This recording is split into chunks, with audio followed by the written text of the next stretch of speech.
Le 7-9 du Move. Désenclaver les quartiers difficiles, c'est un projet qui anime bon nombre de travailleurs sociaux en France qui souhaitent raviver les liens entre ces zones souvent délaissées et le monde de l'éducation ou de l'entreprise, entre autres choses. Bonjour Victor Vielfaut. Bonjour Thomas. Membre de l'association Le Rocher qui justement travaille sur cette thématique avec, ceci dit, une méthode un peu différente puisque les volontaires du Rocher s'installent dans ces quartiers pour vivre aux côtés de leurs habitants, c'est bien ça ? Effectivement, oui. Et on propose à des jeunes adultes qui habitent habituellement dans des quartiers centre-ville, dans les campagnes, de s'installer pour 1 an au moins en tant que volontaire dans ces quartiers sensibles pour vivre avec les gens. Et c'est votre cas, je crois, vous vivez au Mureau, dans les Yvelines, après avoir passé 1 an à Toulon dans le même cadre. Quel bilan vous en tirez, vous, de votre expérience ? Eh bien que la mixité, quand elle est choisie, permet de développer des richesses insoupçonnées. D'abord pour soi-même, on ne peut pas tricher en cité. Il y a beaucoup de gens qui sont très sensibles. Moi, je me souviens, quand j'étais en soutien scolaire il n'y a pas longtemps, Hamza me disait Victor, là tu ne m'écoutes pas, tu ne t'occupes pas bien de moi. Et effectivement, j'étais ailleurs. Et du coup, il m'a renvoyé directement ma situation. On ne peut pas tricher non plus avec l'autre. C'est-à-dire que quand on frappe chez quelqu'un pour aller rencontrer quelqu'un à domicile, eh bien on rentre dans l'univers de la personne. Et donc soit on est dans une dimension de rencontre, de dialogue, soit on est fermé. Et donc du coup, il faut ouvrir son cœur.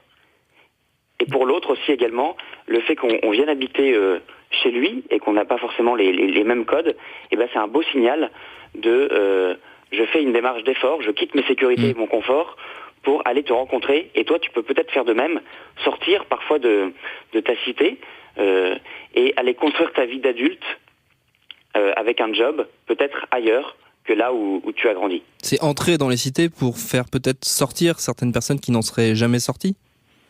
En tout cas, Ahmed me disait il n'y a pas longtemps, Ahmed il est à Toulon, ça fait 10 ans qu'il côtoie le Rocher, que le Rocher c'était une civilisation de la rencontre, que nous essayons de construire, et qu'effectivement parfois il est bon de sortir de ces attaches qu'on a façonnées quand on était petit, pour aller découvrir d'autres richesses à l'extérieur. Et donc effectivement, comme nous on sort de nos petits beaux quartiers bourgeois, peut-être que ça serait intéressant effectivement que davantage de personnes sortent de ces quartiers sensibles. Vous y faites quoi dans ces quartiers exactement ? À quoi ça ressemble la journée d'un volontaire du Rocher ? Effectivement, c'est assez passionnant, c'est très riche. On se retrouve le matin vers 9h pour un petit topo matinal et on part rapidement en visite à domicile pour aller rencontrer nos amis, nos voisins, parce qu'on est d'abord des amis et des voisins avant d'être des éducateurs. Et on prépare nos camps, on prépare le soutien scolaire du soir. On va dans la rue faire des animations avec les jeunes en début d'après-midi.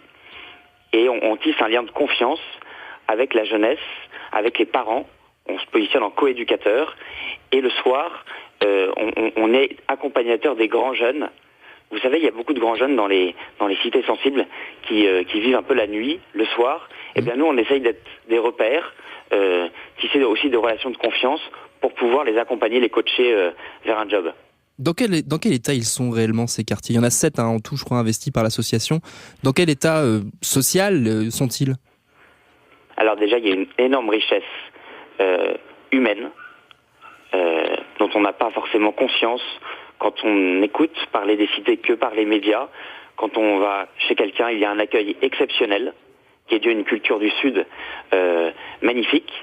Les gens sont chaleureux, ils disent bonjour. Alors parfois, effectivement, on est un peu provoqué, repoussé dans ses retranchements, mais si on fait preuve de répartie, alors on peut rentrer en relation avec les autres. Et il y a effectivement pas mal de chômage. Jusqu'à 40% de chômage, je crois, dans certains quartiers. Voilà, et qui sont un peu démunis, qui ne savent pas trop comment s'y prendre. Et justement, le Rocher, on a des carnets d'adresses à la fois dans ces cités, mais aussi dans l'autre monde, entre guillemets, dans le monde de l'entreprise. Et donc, on essaie de connecter ces deux mondes.